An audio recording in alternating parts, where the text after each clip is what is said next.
Hello and welcome to The Hero Spouse. I'm Kendra Ruth, here to answer one of your questions about marriage and midlife crisis. Today we have an anonymous female left behind and forward-moving spouse. Her bomb drop is May 10th of 2022, and her date of marriage is 2003. She has an at-home MLC Year who is a high-energy replayer. Excuse me.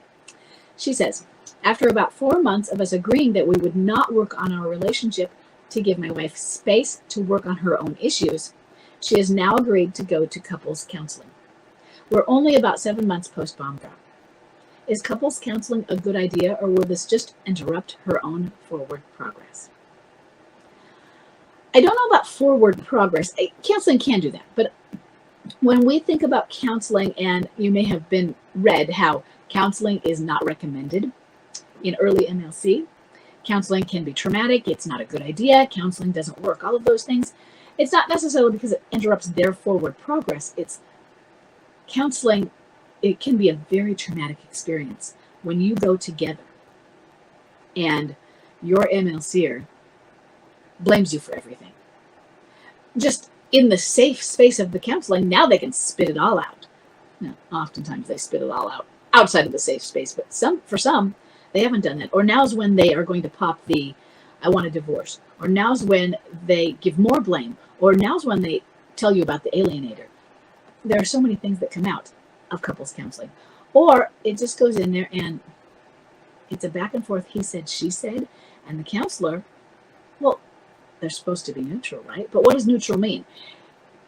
It's more that they're not supposed to take sides, but sometimes it means they don't know who's the one who's doing it and who's the one who's, they don't know who the betrayed is and who's the betrayer, who's the victim. And sometimes there's not. There are divorces where people separate and it's a mutual thing, or both had problems in the marriage. They don't necessarily know all these things. And so you might end up feeling attacked by the counselor. Maybe they seem to take over on this side. Maybe they go with whoever gets out the narrative first. Counseling can be traumatic. Now, does that mean you should not go? I don't ever like to say no, because who knows? First thing, not all situations are midlife crisis.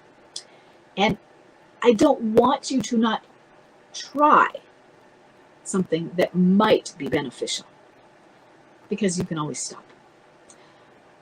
I would love to see you go to 1 or 2 sessions. It doesn't mean not continue if they seem to be going okay for you. And what you might also do is you might find a counselor that works for you when your wife says, okay, I'm done. This is done. We're not doing this anymore. I can't do this with you. Maybe she's only going to help you accept it. That's what my husband did. Maybe she's just like checking off the box. Okay, counseling, we did that. So I tried. In that sense, trying presupposes failure. It's just like saying, I'm going to try to run a mile when I know that I'm really not going to make it. They say that it's just a check off all the requirements that that you have to do to get accepted for divorce. Or maybe she's just thinking, well, we're supposed to do this. Let's do it. I don't really think it's going to work because, our problems are too hard. Our problems have been going on for too long, or I just don't feel it. How can somebody, if you don't feel it, it's just not there. It doesn't matter. Give it a shot without an expectation. Other than that, I want you to protect yourself going in. Know that sometimes these are traumatic. And you might say, okay, that wasn't a good idea. And then go to counseling on your own. It helps us. Sometimes it's just the amazing thing of having somebody to talk to. And their job is just to sit there and listen to us and smile at us and believe in us for us. It costs a lot for all that, but it can feel so good just to have that person to talk to. And if they can answer your questions, it's really great.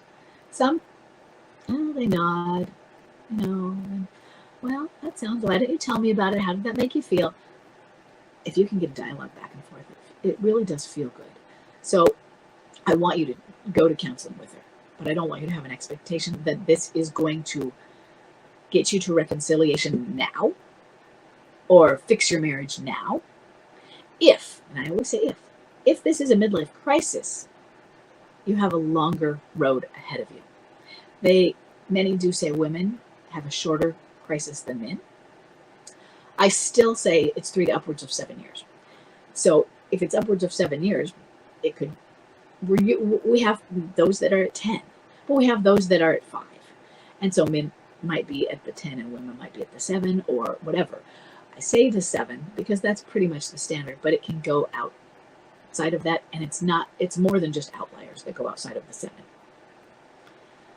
Some say that women can be a little bit shorter than that 3. I would not put an expectation on that part at all. I always like to put it, there's a 3 to 5 window and the 3 to 7 window. Okay. Sorry. But do the counseling. And if she doesn't go with you, she changes her mind at the last minute, you go. And you say, okay, that's okay. But you know what? I'm going to go. And if you'd like to join me, you're welcome to. Okay. I hope this is helpful. I will see everybody in the next question.